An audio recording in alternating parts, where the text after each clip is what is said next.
Cromwell George here for All Elite Talking on Cromwell Wrestling, here to give you an AEW All Out 2025 predictions in 5 minutes or less. Firstly, pre-show, Harley Cameron, Mina Shirakawa, Queen Aminata, Willow Nightingale versus Megan Bayne, Penelope Ford, the Triangle of Madness in Julia Hart and Sky Blue. Really interesting one here. I think the heels get the win, and I think this is leading to a women's blood and guts match. I think something really violent happens in this match, and that sets us up perfectly.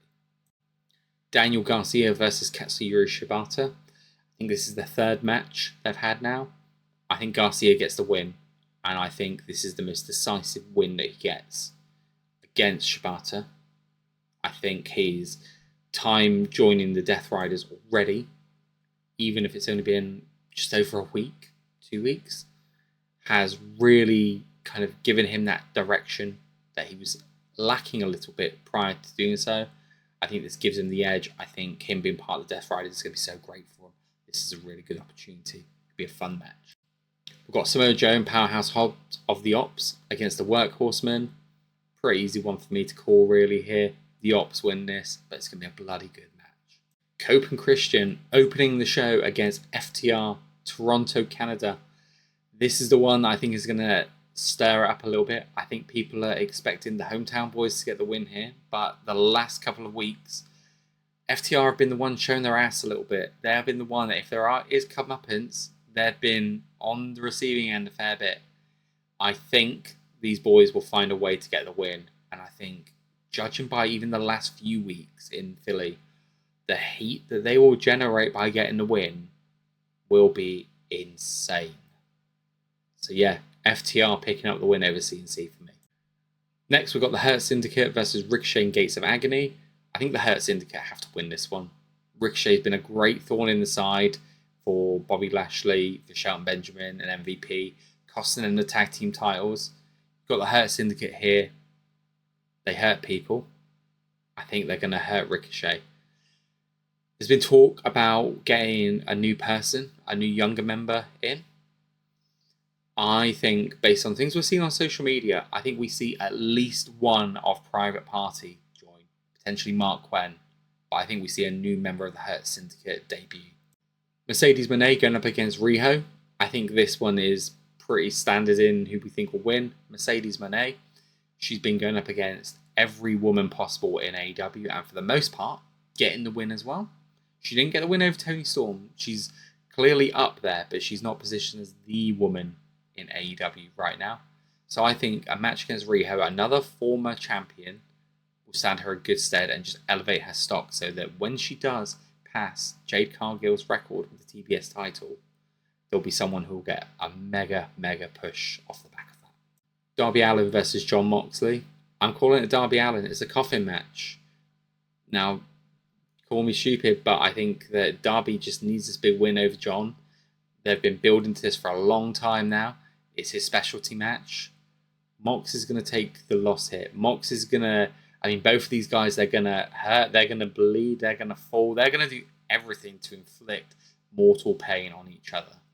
And Jon's going out in the box. Mark Briscoe and MJF. Tables and Tacks match. I think it's going to be gruesome. I think it's a great little mid-card match. A great way to use MJF here. I think MJF picks up the win. Timeless Toni Storm, Thekla, Jamie Hayter, and Kris Statlander. 4-way match for the AEW Women's title. Women's World title, I should say. I think there's a couple of ways this could go.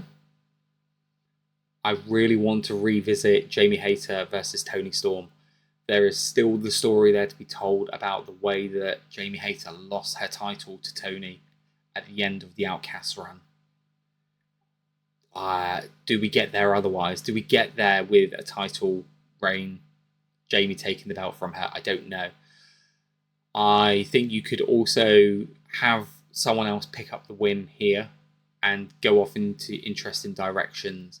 I think, ideally, I would like someone to beat Toni for the title, but I also think that you could have that person win the belt and then Toni object because she didn't get the pin. And then that's how you get to Wrestle Dream. And at Wrestle Dream, you have the winner versus Toni Storm. Personally, I'd pick Thekla. I think she is doing such an amazing job right now. She is someone that has just come in and just absolutely ran with every opportunity she's got.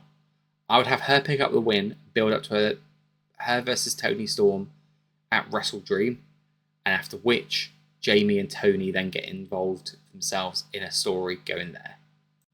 We've got Brodido versus the Young Bucks versus Jet Speed, which is the Don Callis family with Hechicera and Josh Alexander. This is just going to be a car crash of epic proportions and in the best, most fun way possible. I think Brodido retain the titles. I think the Young Bucks look good for it until we get a return of Jack Perry and Luchasaurus. And we get those boys reunited. And that's where we're going out of this pay-per-view with into Wrestle Dream in that direction for the Young Bucks. And Brodido retained to fight another day in, again, what I'm just going to say now is going to be up there as one of the best matches of the night. Big Bill versus Eddie Kingston.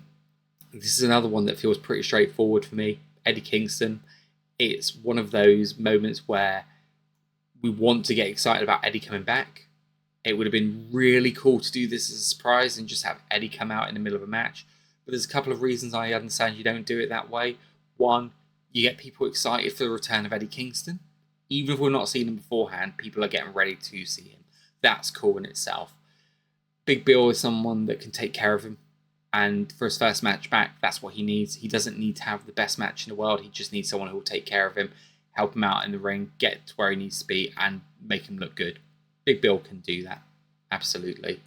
And you don't want to throw him into the middle of something Mox and Darby related. Like I said, just let him get back in, let him get himself into the ring, get going, and we can go from there with Eddie. Kazuchika Okada versus Konosuke Takeshita versus Mascara Dorado. Dorado is here to take the pin. That's quite simple to me.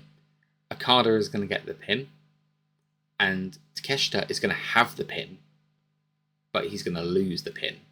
And that's where I think these tensions which seem to be underlying between Okada and Takeshita, I think we get to a stage where both of these men start to collide, and at Wrestle Dream, we get the match one-on-one. I don't think that Okada should lose the title in a triple threat match. I think it should be one-on-one, and I think we're nearing the time. We've got a couple of titles, be it the TBS title, we've got the Unified title, and we've got the Women's World title that all potentially could do being freshened up. So I think we're building to that. And that's why I think Okada gets a win here, but end game is in sight now. Hangman Page versus Kyle Fletcher, the AEW Men's World Champion versus the AEW TNT Champion. The stipulation here being that if anyone from the Don Callis family gets involved, Kyle Fletcher is stripped of the TNT title. I think this one is academic. Who's going to win? I think it's going to be Hangman Page. There is a lot of similarities for me in terms of how well Kyle is carrying himself. This very much feels like 2003, 2004 Randy Orton. And I know that can be a bit of a cheap comparison people have used against Kyle. But what I mean there is about how well the man carries himself as a top star. But even then, Kyle is so far more advanced in a lot of ways than Randy was at that point. But that's where he feels. He feels on the precipice of something massive here. If he were to win, I'd be shocked. But at the same time, it would be one of those scenarios where I think he could carry it even in the short term. But I think Kyle picks up the loss here and we retain the title. Finally, as well, I mentioned about potentially someone new in the Hurt Syndicate, Mark Quinn. That's who I think it's going to be. I think Mark Quinn could be the younger member of the Hurt Syndicate. All accounts, he's been in the gym and he's been getting jacked. So, hey, that's what I think happened there. Jungle Boy, Jack Perry will be back, I do believe, to cost the Young Bucks. But the one that's interesting to me most now is we've got that little bit of a void at the top of the card. We've got Kenny, Swerve, and Will Ospreay all out at the moment. When I say Kenny's out, he's just not around at the moment, right? I believe the stuff that he's got to go and take care of and he's dealing with elsewhere. So he's probably just not going to be around for a while. You've got Will and you've got Swerve out injured. Will potentially long term. So there is space at the top of the card for a babyface to come out and really cement themselves.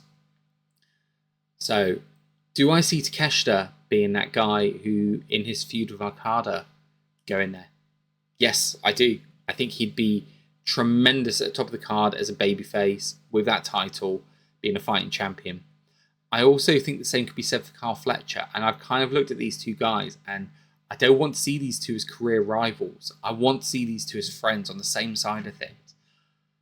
I'm not sure what will happen, but I could see a scenario where Don Callis does something that costs Kyle Fletcher his TNT title. Kyle Fletcher becomes a babyface, and he goes into a feud with the Don Callis family. It's inevitable. That always happens, I know. But he could go and do that, and he could just take on that mega babyface role that is there for the taking at the moment. So guys, that's what I think. Let me know in the comments what you think.